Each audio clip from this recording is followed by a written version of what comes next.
Shade agent credentials authenticated. Authorization granted. Playing audio file. Isaac, are you recording? You know, I suppose you could say this all started on Black Friday. I don't think anybody would disagree with you. But if you had to ask me, it started a little earlier than that. See, once upon a time, there was this fucking asshole named Gordon Amherst. Now, Amherst was a doctor, but don't let that fool you. Amherst was a psychopath. And what the good doctor believed was that the Earth was doomed. He believed that humanity, our technology, our greed was killing our planet. Now, you can agree with him. You can disagree with him. You can have this debate all the livelong day. But it doesn't matter.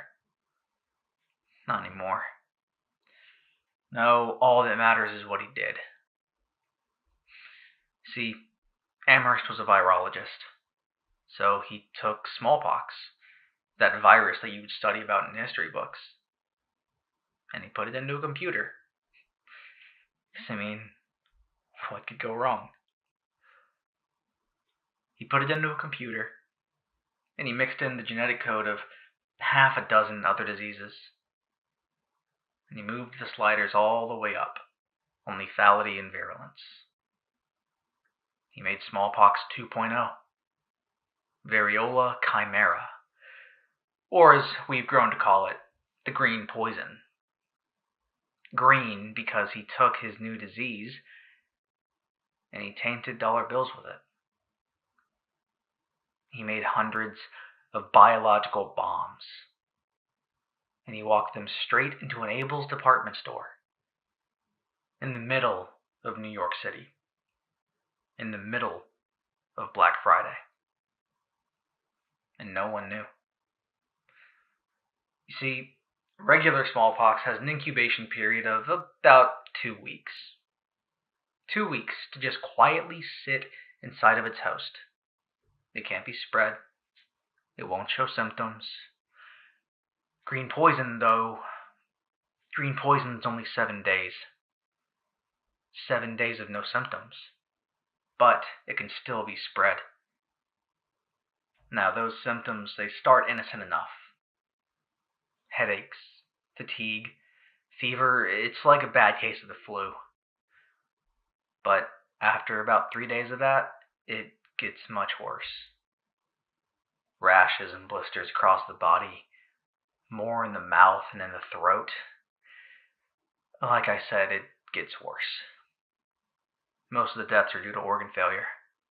So, needless to say, the hospitals reached capacity pretty quick in the early days. The Disease Control Department, the DCD, declared a state of emergency, while President Waller called in the National Guard and blocked off the whole city. Put the entire island under quarantine, while the Catastrophic Emergency Response Agency, SARA, started giving out smallpox vaccines and transporting the advanced cases to a mass treatment facility in Midtown. This massive, sealed-off sick zone inside of a quarantined borough. Now, they also started putting up this giant reinforced wall around the zone too, but we'll get to that later. So, Sarah starts giving out vaccines, and then things got a little quieter. The city started opening up again.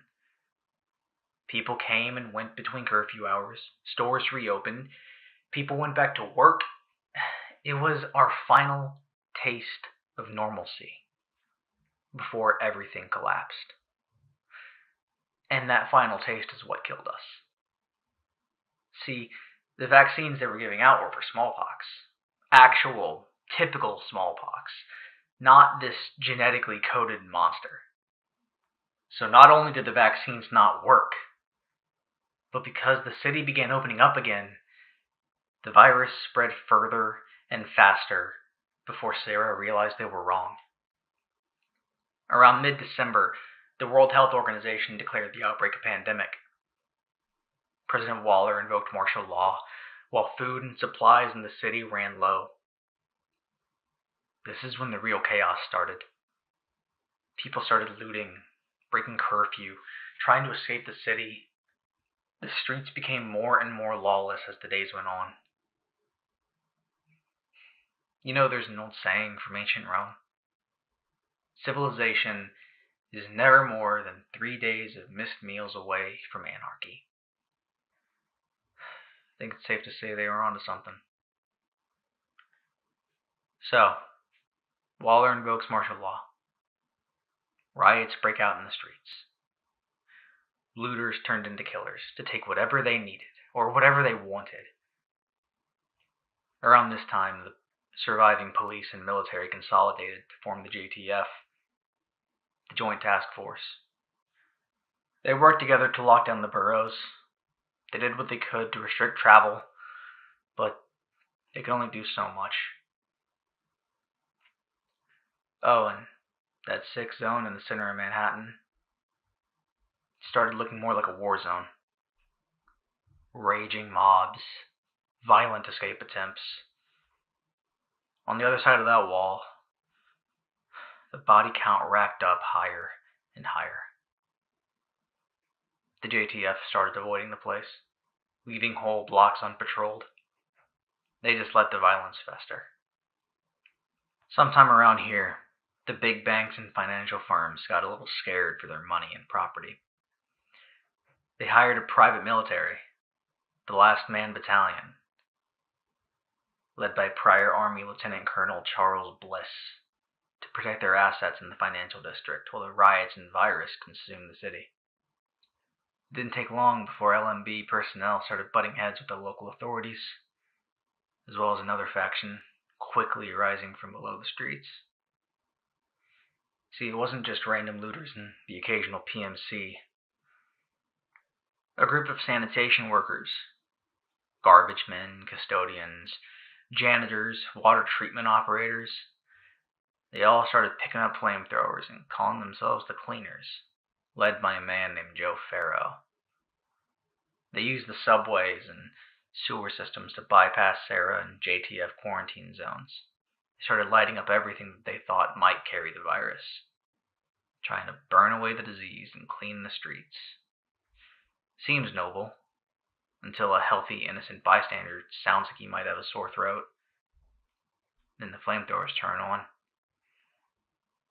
If you were caught by a cleaner, you were lucky if they shot you first. If you were unlucky, like most of their victims, you got to experience homemade napalm firsthand before you burned to death.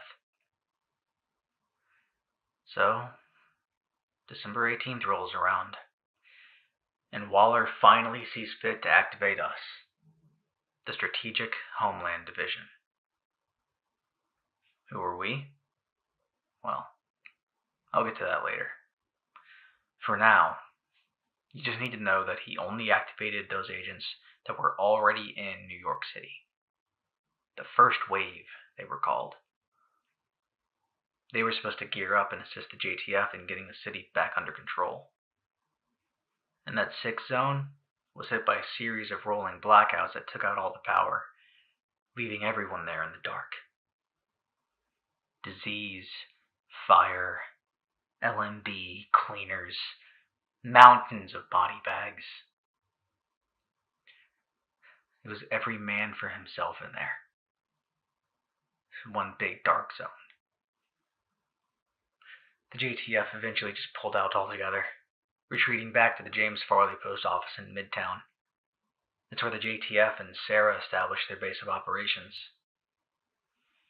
The first wave agents were deployed into the dark zone to try and restore order, but over the next few days, the JTF lost contact with each one. Not a single agent returned, and the post office was under constant attack by rioters. By now, the disease and violence in New York City claimed over 200,000 lives since Black Friday. Of course, of those 200,000, Amherst was one. The disease he created killed him too. It's almost poetic in a way. After the first wave disappeared, another blackout rolled through the city, and every borough went dark, including the prison on Rikers Island. The inmates there used the opportunity to overthrow the guards, escaped back onto the streets. Back in the city, they were banded together under the iron fist of Lorraine Barrett.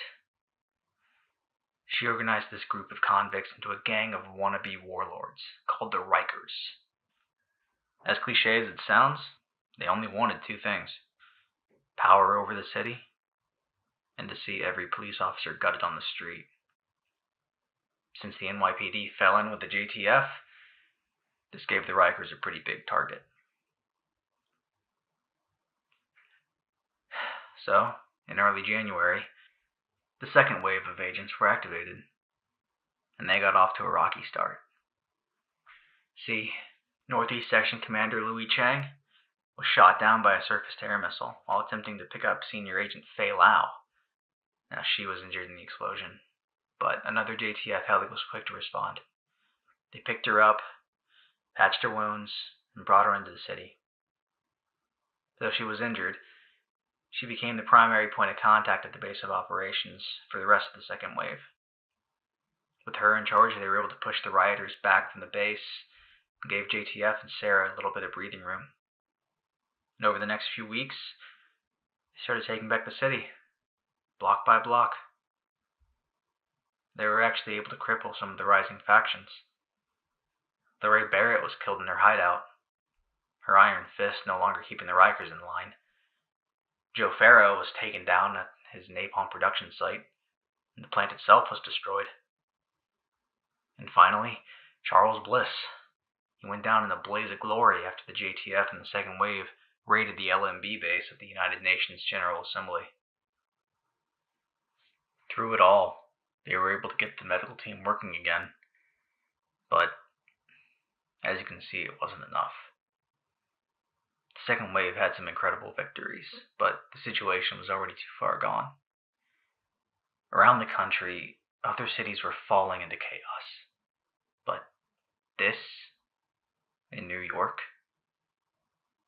this is what started it all. That's how we got here. Isaac in Communication.